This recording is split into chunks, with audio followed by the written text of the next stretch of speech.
Live from our 7 Tasmania studios, your nightly news with Louise Huber begins now. Good evening. First tonight, the Premier has urged the federal government to step in and help ease bedlock, lamenting factors which are outside the state's control. Ageing Australians and those living with disabilities are waiting to be discharged with nowhere to go. An urgent plea looking to free up critical acute care beds. Jeremy Rockcliffe has written to his federal counterparts, saying long-stay disability and aged care participants are stuck in public hospitals, despite being medically cleared, and blaming blockages outside the state system. He argues 46 Tasmanian patients are in this situation. The NDIS has to have better processes for getting people out in a timely way and providing the supports and services they need. With high demand for aged care places, the Council of the Ageing says long-awaited aged care reforms are key. Very frustrating for people who are experiencing this. We have people contacting us about this nearly every week. The Premier is calling for transitional care pathways, such as specially designated subacute care beds, while longer-term accommodation solutions are sought. Getting them out of the acute system would be better. The longer someone spends in hospital, they're more at risk for getting other infections. I'm pleased to see the government have written to the federal government, but they can't shirk their own responsibility in this either. NDIS Minister Bill Shorten said he isn't making any promises overnight, but is tackling the hard issues. There's no silver bullet in terms of fixing bed block or the state's complex health challenges. Josh Duggan, 7 Tasmania News. And Tasmania has reported another COVID death overnight, a man in his 70s from the state's north. Case numbers are continuing to fall, with more than 650 cases recorded. 23 people are in hospital being treated specifically for the virus. 5 patients are in ICU. Investigations are continuing after a firearms incident at Granton in the early hours of this morning. Tasmania Police say a house on Black Snake Road was shot at about 3 o'clock. Thankfully, no one was injured. Police are treating it as an isolated incident, which they say is a targeted attack with no threat to the community. Anyone with information is asked to contact Crime Stoppers. And in some developing news now, there's disruption on a major Tasmanian highway tonight. For more, we're joined by our reporter MAKENNA BAILY. MAKENNA, what can you tell us? Louise, police are currently attending to a crash on the Midland Highway at Epping Forest. There are no serious injuries, but traffic has been impacted significantly. The northbound lane has been closed, with other lanes split to accommodate traffic. Motorists are being urged to take caution on the roads, with bad weather expected over the coming days. Louise. All right, thanks for that, MAKENNA. And Australia still leads the medal tally with 50 gold, 44 silver and 46 bronze. The host nation follows closely in second place. Canada sits in third ahead of New Zealand and India. Science was on the menu during day 2 of the Agriculture Festival in the state's north. A food demonstration and discussion at Harvest Launceston saw visitors taking part in a free fermentation workshop. The art of science sealed in a glass jar. I just made some sauerkraut, which I wasn't expecting to do today. Everyone's having a brilliant time. The volunteers have been amazing. The festival's second day giving market goers a chance to try their hand at fermentation, encouraging visitors to improve their skills and knowledge, all while having some fun. People are just rocking up and saying, what's going on? And we're like, come on. And it's all being offered for free to the public, which is really lovely, and just getting that education out. Encompassing 4 simple steps to create the signature sour taste of sauerkraut. First we cut the cabbage up and then started pounding it with our fists, get a bit of anger out maybe, dancing around, squishing it up. The final steps sealing the deal. We added salt, moved it around and then added spices and then packed it in really tight into a jar. I think everyone's pleasantly surprised with how easy it is. Showcasing the science behind fermenting your veggies. We're trying to create an anaerobic environment, which is basically an environment that has no oxygen in it. And what happens is that creates a place for healthy bacteria to start growing. Tomorrow is the festival's final day, with 3 different Sunday sessions being served up. MAKENNA Bailey, 7 Tasmania News. There's another candidate throwing their hat in the ring for the hotly contested Hobart mayoral race. Councillor Bill Harvey will stand on the Greens ticket with current Deputy Mayor Helen Burnett as his running mate. What we need to do next is look at how we get more people into alternatives to the car. So we need to focus on mobility options in Hobart. We also need to look at how we can start to draw down our carbon emissions. Whatever we see with the new council, the make-up, I'd like to see a really positive focus on all the good things the council can deliver. Local government elections take place in early October. It's the sound of the Scottish people, and now one of Tasmania's oldest piping bands is celebrating its 75th birthday by holding a very public spectacle. Parliament Lawns was filled today as the bands performed to the beat of their own drum. 7 Tasmanian piping bands marching to the same beat. We don't often get together with the other bands as a social situation like this.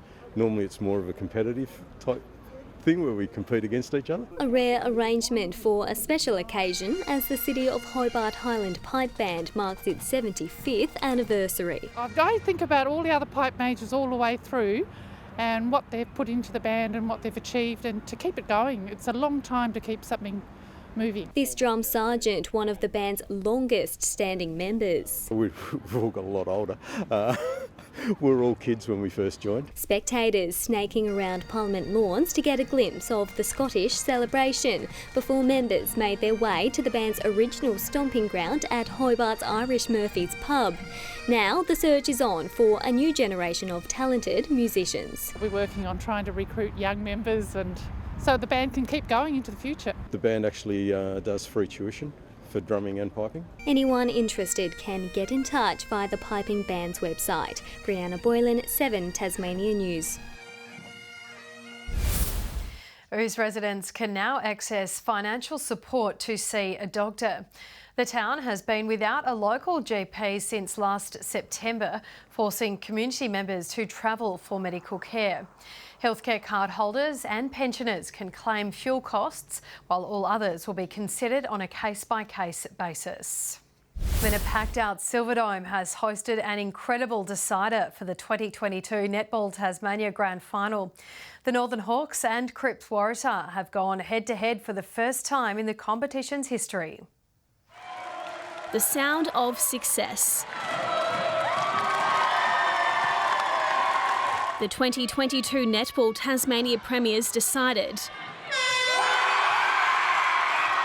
with the final siren rounding out the season. A battle between the Northern Hawks and Cripps Waratah for the first time in the competition's history. But it was the Hawks flying high for another season, claiming their second title in just 3 years. A lot of elation, really proud to play for this club and just so excited to celebrate it with everyone.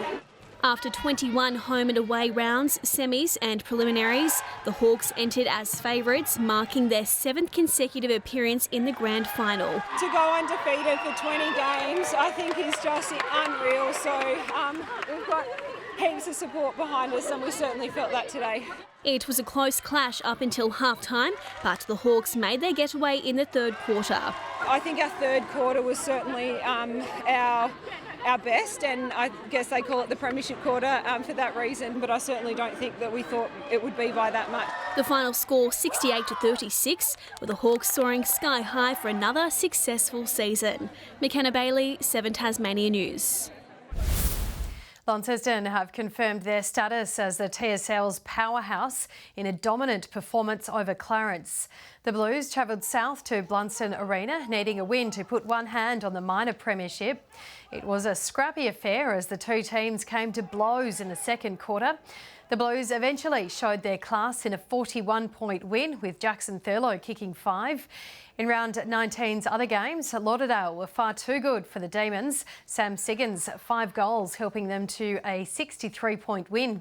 And Kingborough have kept second place, beating the Magpies at KG5 by 52. And in NBL 1, the Hobart Chargers went up against the Sandringham Sabres in last night's clash. The men's side were out in front in the first quarter with an impressive slam dunk from Ollie Agostine.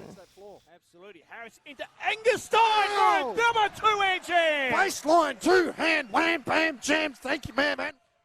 The Chargers led until the last few minutes of the game, but were unable to hang on, going to the Sabres 85-77. While in the women's, it was a tight match, although Sandringham crept away to the final quarter to claim the win by 9 points. In last night's Women's Super League, the Kingbred Lions took down Taroona in a round 7 make-up match.